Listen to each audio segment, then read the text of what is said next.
Hello, my name is Robin from YinYan. I'm here today to talk to you a little bit about thoughts that we can have and what we can do to increase our happiness or improve our mental well-being. The same thing. Happiness sounds a lot better than increased mental well-being, but they're essentially the same thing. And wherever we are on the mental health spectrum, you don't have to be stressed or depressed if we want to be happier. You can be the happiest man in the world and you give them a chance to be happier and they're probably going to say, yeah, okay, yeah, I'll do it. Okay, so wherever we are, we can all hopefully try and achieve a little bit more happiness in our lives.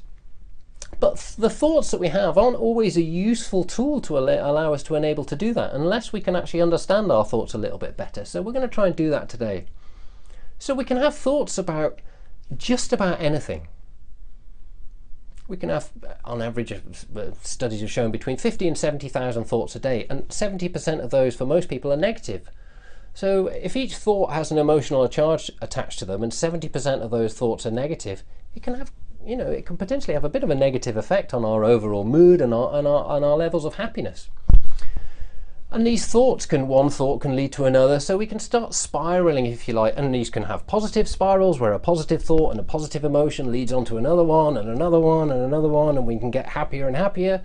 Or they can go the other way and we can have a stressful thought or a thought about a situation which makes us stressed, and that negative emotional charge might lead to another thought, or that thought might lead to another thought which is again negative. And in my experience, when I was going through chronic back pain, this is one of the things that I look back and certainly contributed to me leading to my depression. So when we have these thoughts and they can start spiraling out of control, it can be really useful just to stop and think about these thoughts, if you like, step back from them a moment and go, okay, so these are just thoughts. They are just thoughts.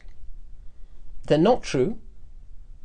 Any thoughts you have, and we can have thoughts about anything and they're gone and replaced by another one. And if you start looking at your thoughts, and you'll start, in my experience, I started realizing what a lot of nonsense I thought really, and how irrelevant a lot of them were. Occasionally I might have a good idea or a good thought, but that wasn't the norm. The norm for me was actually there was a lot of self-criticism or whatever it may be, or thinking you could do things better. And that's true for most people. 70% of our thoughts are negative. So, there's nothing unusual about this, and we shouldn't feel bad or feel like, okay, just because I have some negative thoughts, I don't want to think about my thoughts, or I don't want to look at them.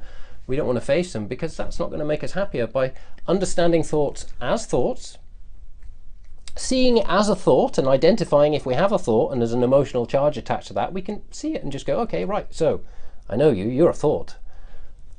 And that's got an emotional charge attached to it, and we can and sometimes that'll not stop it in its tracks and stop it leading to other thoughts, but it just breaks the process up a little bit, and it gives us a sense of perspective about what we're thinking about and how that affects us, and whether or not that's a good thing, and we might break the thought down. So one of my thoughts I had when I was going through chronic back pain was, my back is killing me. I had this a lot, and similar thoughts as well. So my back is killing me. So was my back killing me? No, that wasn't true. I was having some sensations, as I call them more often than pain now, or pain if you like. I was going through a lot of pain, but was it killing me? No.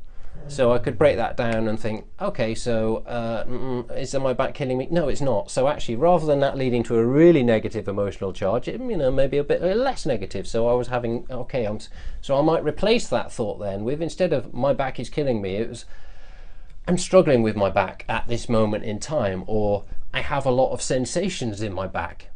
If you like, it's about the same situation, and it's another thought, and it's a little bit more realistic, and it had a slightly less negative effect, and in some cases even a slightly more positive effect. Or that different perspective can suddenly be quite empowering to us.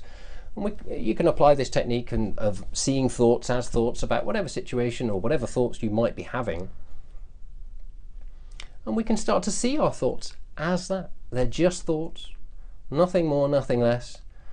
And we can start seeing, well, if we have recurring thoughts about a certain situation or anything at all, if we're having these recurring thoughts, we can then start to realize, oh, okay, so I'm thinking about that a lot. So maybe I need to do something about that.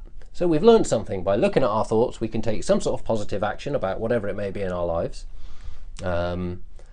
And that can lead to a positive change. And if a positive change doesn't make you happier, then it might lead to, okay, well, I'm going to try something else and another little change, or try something else.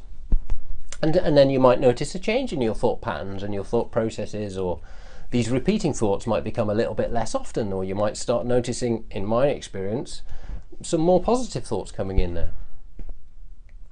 So seeing thoughts as thoughts, really important. It's very easy to do, and it's you should never feel bad about getting caught up in a train of thought, whether that's good or bad, or you just lose yourself in a train of thought for minutes or hours at a time sometimes. This is just the way the brain works in our conscious part of our brain, but by watching it, if you like, or doing our best to watch it and see what the activity is and see what's happening, we can really start to understand ourselves a little bit better and start to understand this conscious part of our brain and our thought process and the thoughts that do arise. We're not going to control our thoughts. We can't stop ourselves thinking about whatever pops into our head. We'll never control that, be it through yoga or meditation or whatever it might be, a mindfulness practice, whatever it may be. So we're not going to control our thoughts, but we are going to change our relationship with our thoughts. And that's, if you like, that's a positive change. It was certainly a very positive change for me as part of my own journey, but you'll be on your own journey. So hopefully you'll be able to see some positive changes yourself. I hope that's been useful or interesting. If you're interested in improving your mental well-being, then studies have shown that exercise can help. The foods that we can eat can change our mental state. We can do meditation, which increases our ability to deal with stress and the size of the hippocampus in the brain. So there's lots of things that we can do. So hopefully it's been interesting and hopefully empowering. We can all do a lot of things in our lives to improve our mental health. So I look forward to seeing you soon, and take care. Namaste.